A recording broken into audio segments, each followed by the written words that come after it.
So I had to take care of some personal things in New Jersey yesterday, and my girlfriend was nice enough to tag along with me.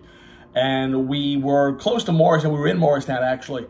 And we were kind of like, hey, let's go back to the old bookshop, or Ray and Judy's bookshop, you know, we're just book junkies. We're going to have to start our own bookshops by the books that we've been getting. But by the time we finished with what I had to finish with, it was too late. The bookshops were closing.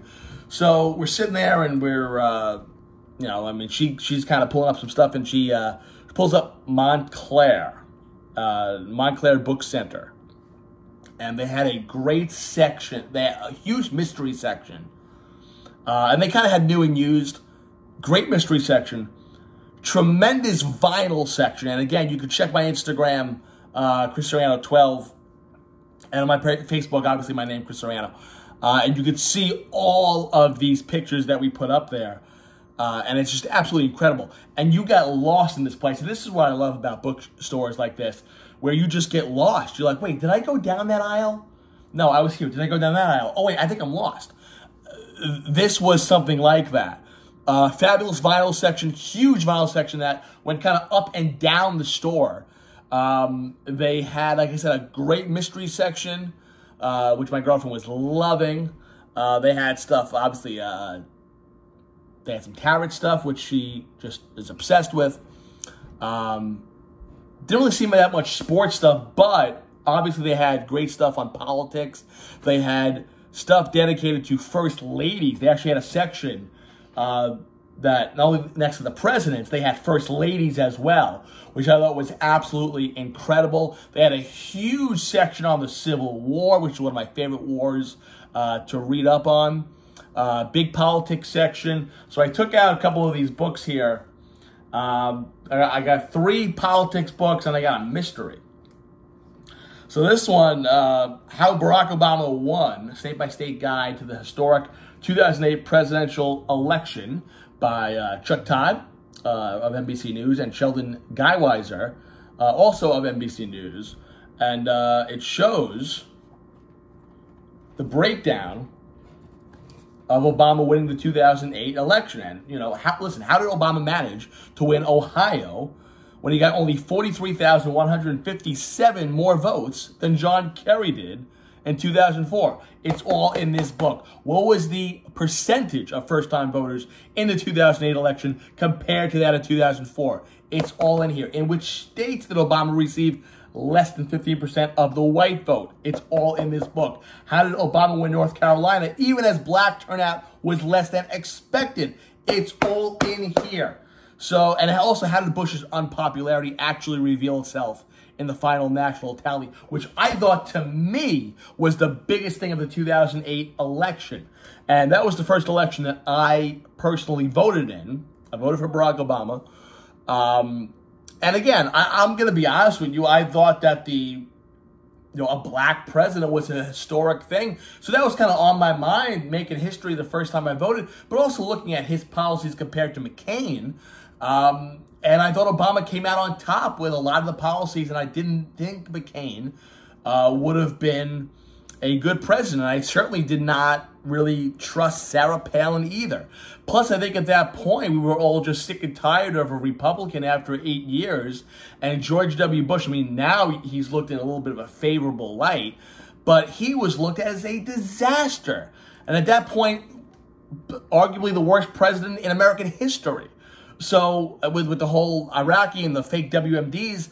So I think at that point, when Obama won, I sit there and I said to myself, you know, freshman in college, I said, I don't think the Republicans will ever win another election, which is amazing to me how Donald Trump was able to win on the Republican side. That goes to show you how fucked up the Republicans are, that they haven't had an actual Republican politician win the presidency since George W. Bush.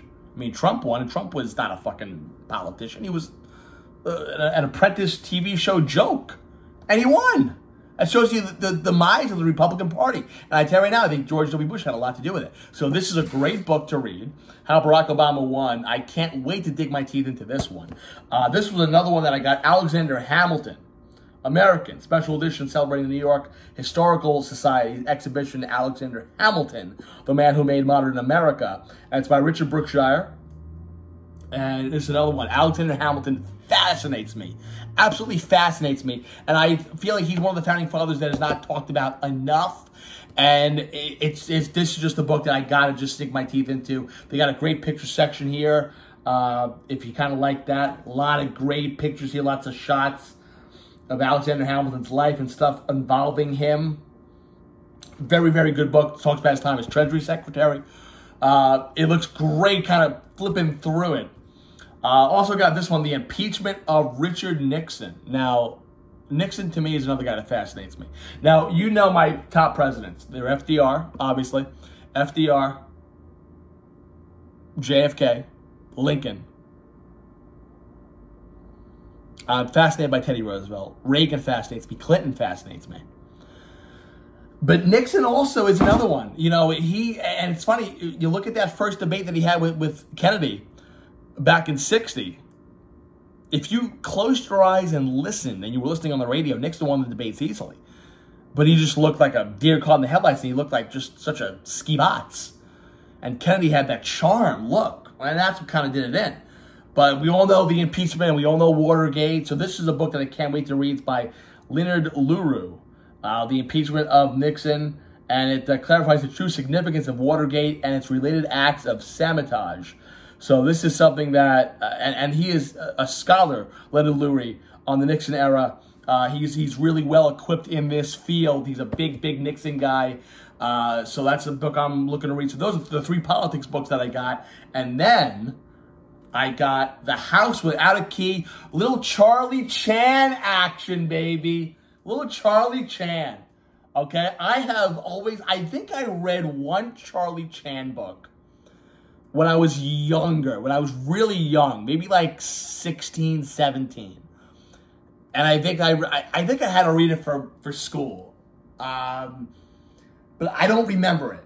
And I know it wasn't this book, but in the mystery section.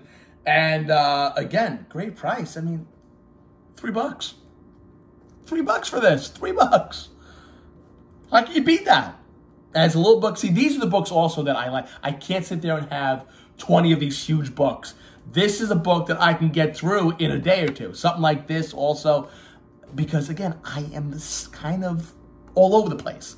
So my mind goes in 5 different directions. So this is kind of a book that I can sink my teeth into. A little small here, paperback.